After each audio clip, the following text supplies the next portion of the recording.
How to hide price history on Zillow. Hey everyone, welcome back to the channel, and let's get right into this tutorial. Let's go ahead and find out if we can actually hide price history on Zillow directly. So here is the thing. Till now, there is no any direct way to hide the price history on Zillow. Zillow's platform was specially designed to provide users with comprehensive information about property value and trend. However, if you wish to hide or delete the price history on Zillow, you can try the few alternative ways.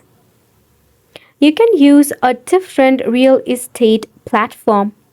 Some platforms may offer more privacy settings to you. Or, if not, you can try to contact the Zillow directly. You can reach out to the help and support of Zillow. Then, you can provide them with a specific guidance or suggestion based on your need.